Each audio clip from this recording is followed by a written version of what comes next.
Une question. Niger, manifestation contre l'Occident, Paris dans l'arrogance impérialiste. Nous nous interrogeons encore aujourd'hui.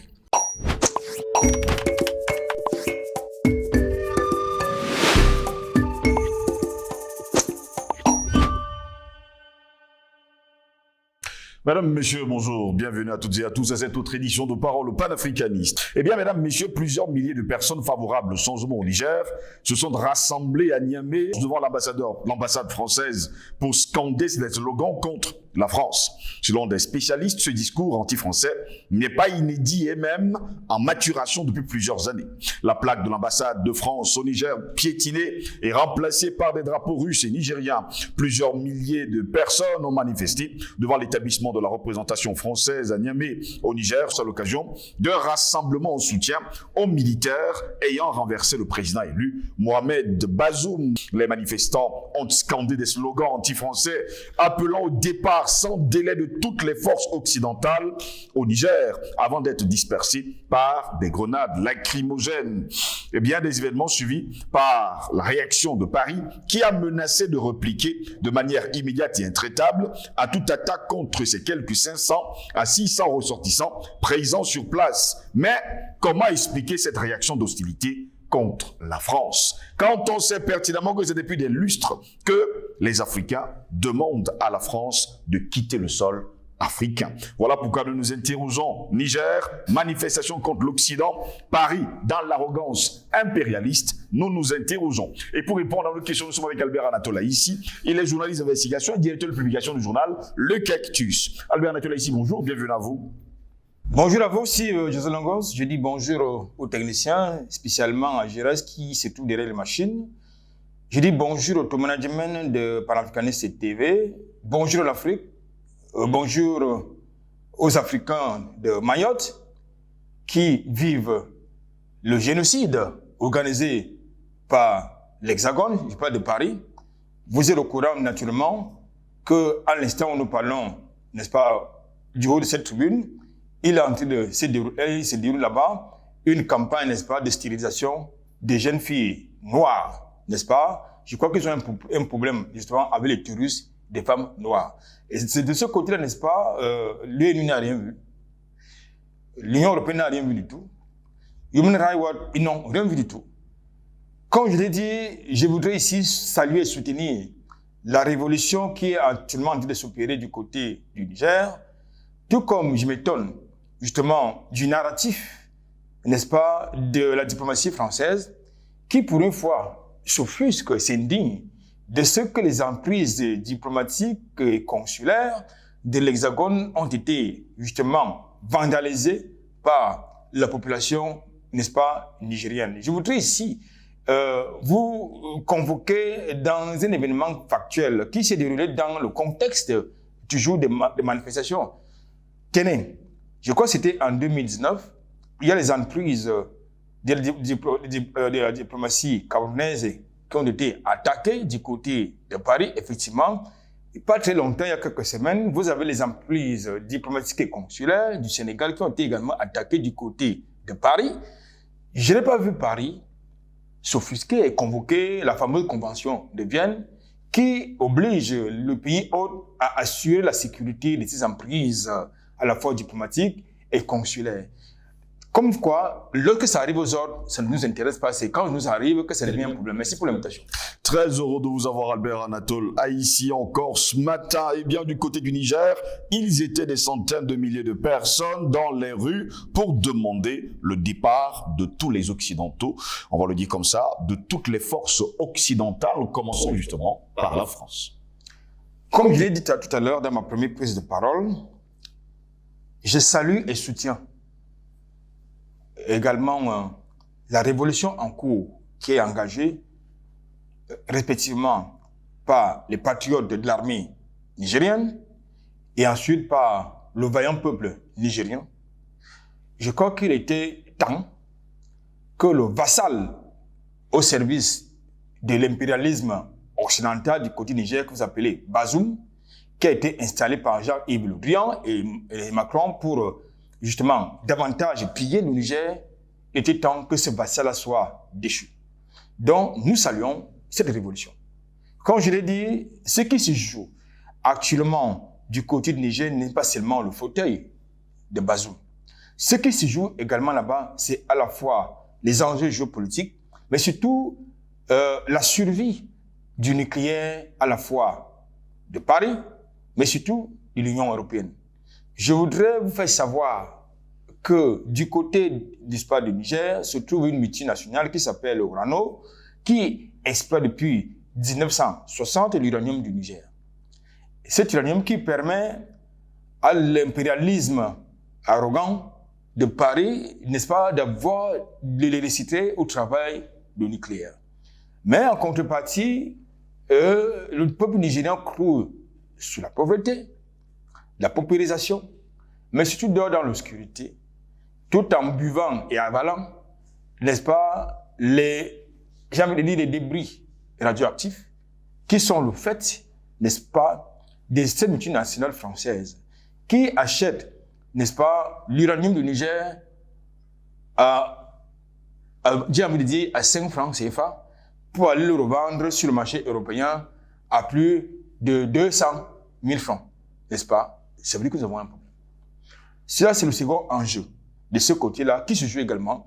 Lorsque vous voyez justement Paris, l'Union européenne, l'Union africaine, toutes ces organisations arrogantes qui ne nous servent à rien, si oui, à organiser des coups d'État chez nous, à piller nos ressources, à installer au devant, je veux dire, au sommet de nos États, des vassaux de l'armement qui sont au service de la criminalité internationale, eh bien, lorsque vous voyez ces organisations arrogantes, justement, s'offusquer de ce coup de force qui s'est opéré la semaine dernière du côté du Niger, ça veut tout simplement dire que nous sommes dans le bon. Ça, je dois quand même vous faire observer une chose.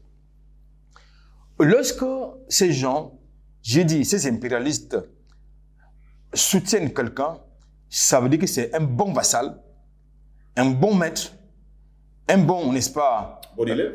Non, pas un bon élève. C'est un bon nègre de maison, un bon nègre de service qui travaille pour leurs intérêts. Lorsqu'ils applaudissent celui-là comme celui qui vient d'être déchu, comme ils applaudissent le larme qui est du côté n'est-ce pas, la Côte d'Ivoire, comme ils applaudissent le vassal qui est du côté du Sénégal, ça veut dire que ces gens qui travaillent, ils sont au service des intérêts. La preuve, c'est que le PD, disons comme ils nous interdisent de parler désormais de homosexuels, maintenant le PD qui est du côté de l'Élysée, que vous appelez Macron, qui soutient, n'est-ce pas, l'arrogance de l'Union africaine, de la CEDEAO, eh bien, ça veut tout simplement dire quoi? Ça veut dire que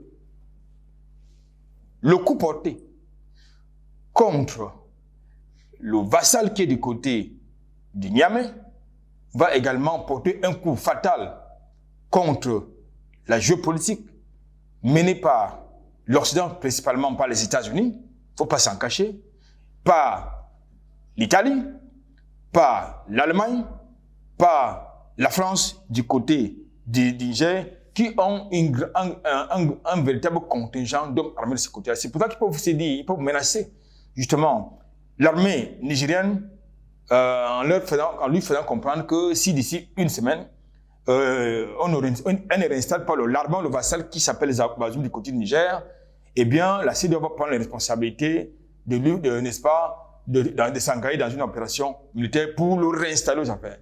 Je crois que c'est peine perdue. C'est peine perdue. Je crois qu'ils ont affaire également à des hommes armés. On n'a jamais vu la CEDEAO régler un quelconque problème, une quelconque agression extérieure contre un État membre de la CEDEAO ou alors contre un président membre de la CEDEAO. Je crois qu'aujourd'hui, nous pouvons convoquer plusieurs exemples.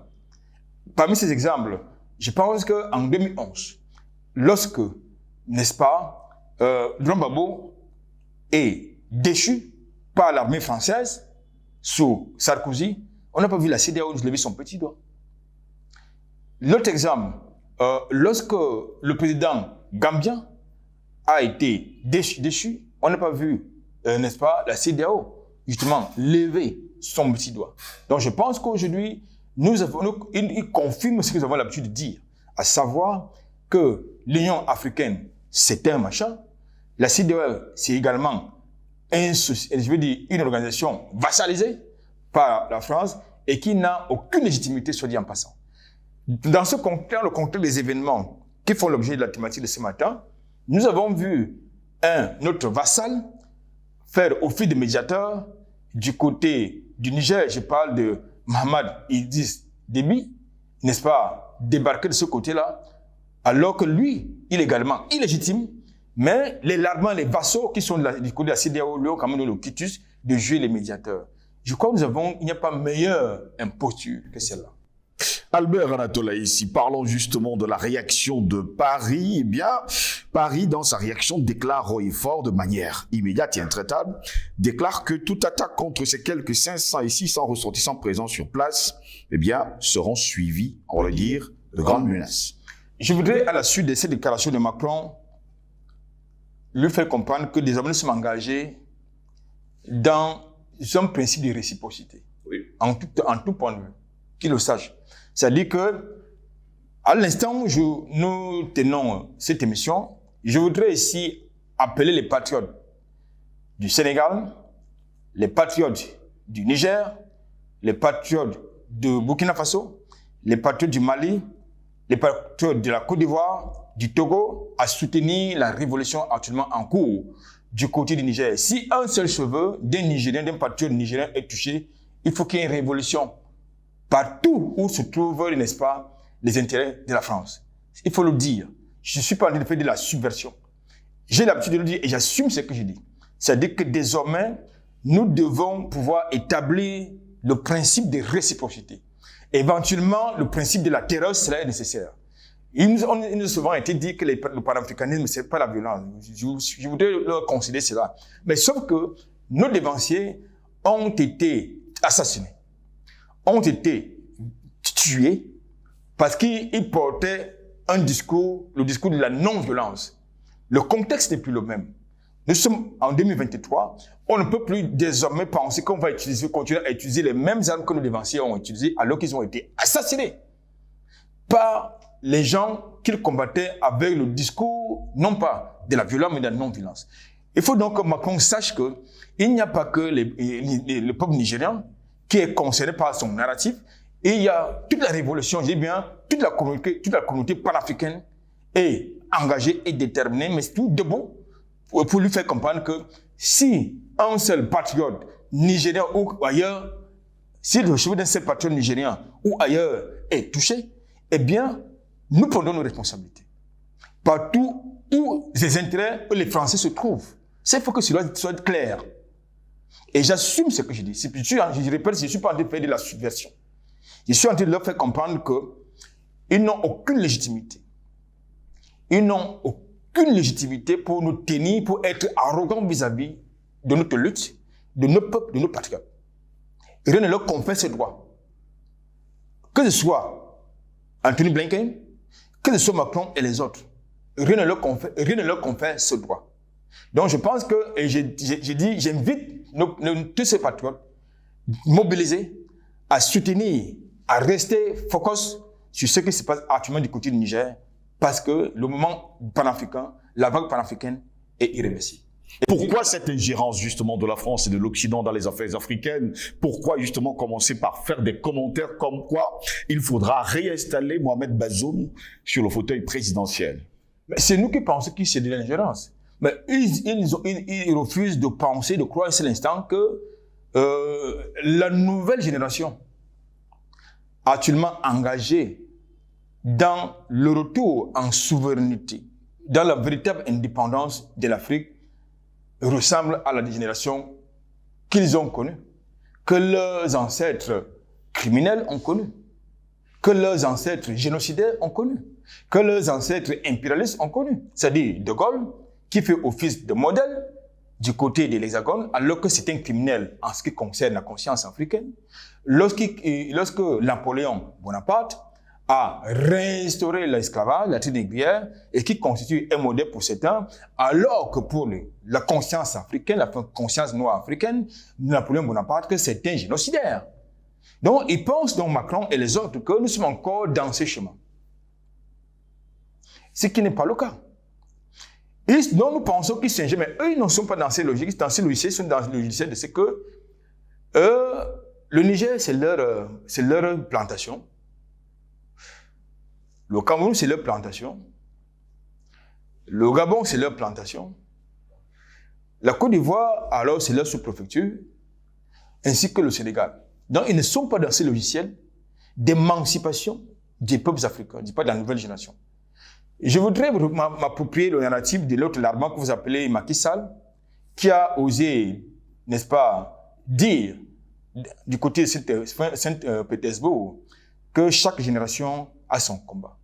Alors, si notre génération, si le combat de notre génération est celle de la libération de l'Afrique, n'est-ce pas, de l'impérialisme occidental, quel est le combat de Macky Sall? Quel est le combat de la génération de Macky Sall? La question, elle est posée. Oui.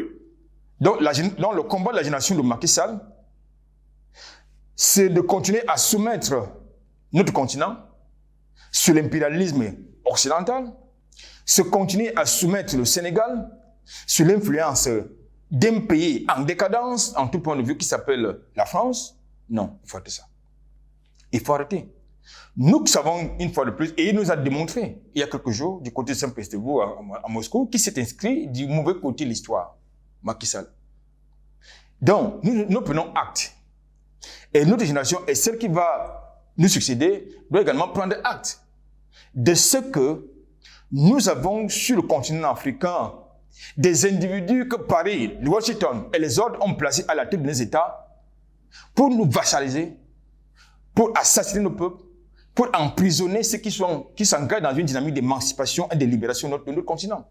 Donc, je pense que, pour revenir à votre question, Macron ne s'inscrit pas dans cette dynamique d'émancipation des peuples africains, et celle de nouvelle génération, n'est-ce pas, de la génération africaine.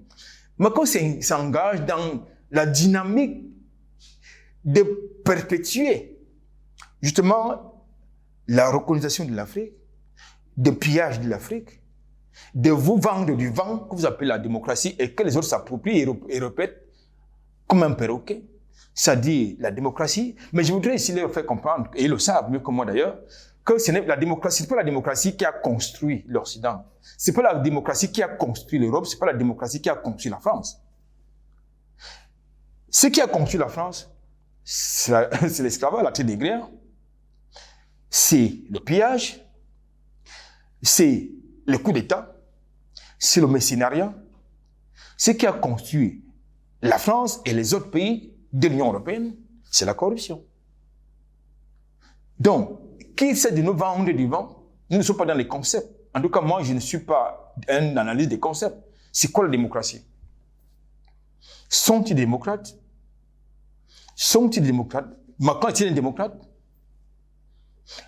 Anthony Blinken est-il un démocrate? Biden est-il un démocrate? De quoi est-ce qu'on parle? Faut-il débattre de la démocratie? Les autres, il faut qu'on nous parle de la démocratie. Tout à l'heure, je vous ai convoqué un élément factuel qui a été le fait, la manifestation de l'indignation sélective de la diplomatie française. Il faut qu'on voit les droits internationaux quand ça les arrange. Je vous ai fait comprendre qu'il y a un peu plus de 2 ans, les emprises diplomatiques et consulaires de mon pays, le Cameroun, ont été attaquées en France. Pourquoi est-ce que la France ne les a pas protégées? Il y a quelques semaines, les emprises diplomatiques et consulaires du Sénégal ont été attaquées en France. Pourquoi est-ce que la diplomatie française n'a pas convoqué la convention de Vienne, qui impose justement à la France d'assurer la sécurité de ces emprises, la force diplomatique consulaire? Mais dès lors que ça la concerne, eh bien, ce pays, 1000 fois criminel et arrogant, vous convoque le respect du droit international, du grand n'importe quoi, une fois de plus. Albert Anatole, ici, chaque pays se développe comme il peut le sentir et comme il a besoin de le faire d'ailleurs. Ont-ils des leçons aujourd'hui à donner au Niger et surtout précisément aux Africains? Malheureusement, non, ils n'ont aucune leçon à donner au Niger parce qu'il ne faut pas qu'ils imposent au Niger ce qu'ils n'accepteraient pas chez eux. Qu'est-ce qu'ils imposent à la population du Niger? Ils imposent à la population du Niger de devenir la base arrière des armées multinationales occidentales, constituées de la France, des États-Unis, de l'Allemagne, de l'Italie, entre autres, et de l'Union européenne, plus globalement. Ça, ils n'accepteraient pas ça chez eux. Deuxième chose, ils n'accepteraient pas que si d'aventure la France disposait par exemple de l'uranium et que cet uranium soit exploité pour être vendu ailleurs et profiter, et que cet uranium profite aux autres peuples qu'aux peuples hôtes. Or, l'uranium du Niger, entre autres, est exploité par une multinationale française au sein de laquelle l'État français a des participations. Mais cet uranium est exploité, vendu sur le marché international au détriment et profite à l'économie française et non pas aux populations nigériennes et ni l'État nigérien. Et cet uranium est au cœur d'un contrat qui fait l'objet d'un contrat non pas entre l'État nigérien et l'État français, mais plutôt entre certaines oligarques du Niger, c'est-à-dire Mamadou Issoufou. Avant, c'est lui qui est maintenant un vrai vassal, c'est-à-dire qui présente comme ayant été démocratiquement élu. Bazoum n'a jamais été démocratiquement élu. Il faut le rappeler que Bazoum a été adoubé par Macron, soutenu, j'ai envie de dire, parrainé par Issoufou, Mamadou Issoufou. Il faut leur rappeler l'histoire, qu'ils ont tendance à manipuler. Bazoum n'a pas été démocratiquement élu. Bazoum a été parrainé par Mamadou Issoufou et adoubé par Macron. Cela se sait. Donc, qu'ils adressent n'a pas été élu démocratiquement. En plus, Bazoum n'est pas un Nigérian. Soit dit en passant. Donc, on impose donc pas aux autres, qu'on n'impose pas au peuple nigérien, que Macron et ses amis n'imposent pas au peuple nigérien souverain les pratiques, n'est-ce pas, les choses, les faits, n'est-ce pas, qui ne pourront pas, les choses qu'ils n'accepteraient pas chez eux, que le peuple n'accepterait jamais chez eux. Les Africains n'ont-ils pas le droit de demander à un autre pays de quitter son sol? Je pense que on n'a pas demandé à Paris de quitter le sol, parce que Paris ne le ferait jamais de bon gré. Je voudrais une fois de plus, parce que moi je parle des faits. J'appuie toujours mes analyses sur les faits. Dans le contexte de ce que vous avez appelé la lutte contre le terrorisme au Sahel, lorsque ce fameux narratif portant sur le sentiment anti-français a commencé à croître, je voudrais vous rappeler que Macron a invité Illico Presto, c'est Larbin qui était du côté du Sahel, notamment Ibn Bokar Keïta, le maréchal Ino Déby, recruté mémoire. Je crois, vous avez également, je crois que c'est Bazoum. Bazoum n'y était pas encore. Je crois que Bazoum n'y était pas encore. C'est Mamadou Issoufou. Voilà, Mamadou Issoufou. Oui. Il a invité le président mauritanien, entre autres, et l'autre, Rochemar Christian Kaboré, à l'époque, pour aller expliquer à lui, Jupiter, le pourquoi le sentiment anti-français, et que s'il n'avait plus besoin de l'expertise de l'armée française du côté du Sahel, il n'avait qu'à leur demander que la France partirait. Mais depuis, le Mali a demandé à la France de s'en aller. Pourquoi est-ce que ça c'est devenu un problème? Au point où il y a eu même un précédent diplomatique, quand il a été demandé, donc, ok, d'accord, nous demandons que vous partiez. Vous avez demandé que si on n'a plus besoin de vous, on part. Maintenant, on vous demande de partir. Pourquoi ils ont tourné les pieds? Du côté du Burkina Faso, ça a été demandé à Paris de s'en aller. Pourquoi est-ce qu'ils ont tourné les pieds? Ils pensaient peut-être faire du chantage, comme ils sont en train de le faire actuellement du côté du Niger, en agitant l'épouvantail des appuis budgétaires, l'épouvantail de la fameuse aide financière. Qu'est-ce qu'on a foutu de l'aide publique française? Donc, je pense qu'aujourd'hui, comme je l'ai dit, on n'a pas besoin de demander à Paris de partir parce que Paris et ses alliés ne partiront jamais de leur bon gré. Il va falloir, une fois de plus, n'est-ce pas, des coups d'État révolutionnaires, des mobilisations populaires révolutionnaires pour le faire partir. Éventuellement, nous n'excluons pas l'option armée. Parce qu'on va arriver par là. Et j'assume une fois de plus ce que je dis. Parce que pour qui parle du Burkina Faso, il a fallu que le peuple se lève. Il va falloir davantage que les peuples se lèvent partout où les intérêts de ces criminels se trouvent. Pour leur demander et exiger de partir. Parce qu'ils n'accepteraient pas qu'une armée africaine aille s'installer chez eux, violer leurs femmes et leurs enfants, comme c'est le cas chez nous.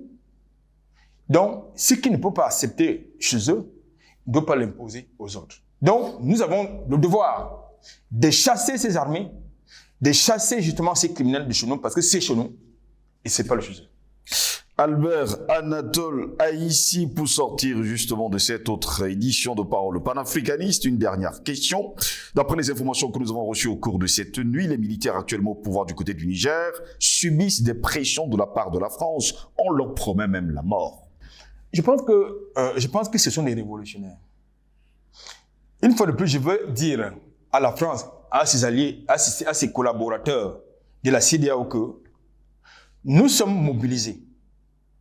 Je ne suis pas certain qu'ils vont être capables de mobiliser, de contrôler cette masse, cette vague panafricaniste qui va se mobiliser.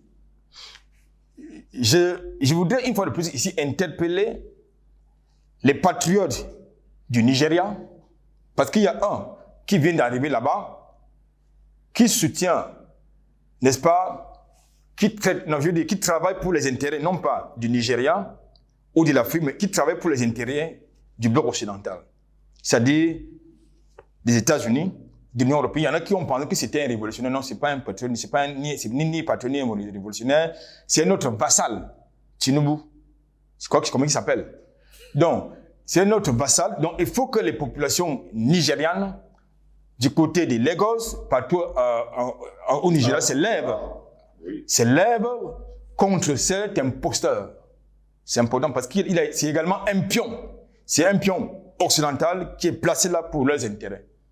Au même titre que le vassal qui a été déchu du côté du Niger.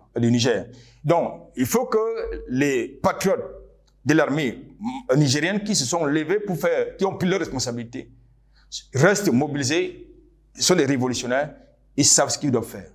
Et nous aussi, nous savons ce que nous devons faire. Merci à vous, Albert Anatole Haïssi. On ne va pas également oublier de dire à nos téléspectateurs que du côté du Niger, c'est le mouvement 62 qui demande justement de descendre dans les rues pour demander justement le départ de toutes les forces occidentales. Mesdames, messieurs, merci de nous avoir suivis. Au plaisir de vous retrouver très prochainement. Nous vous souhaitons de passer une agréable journée.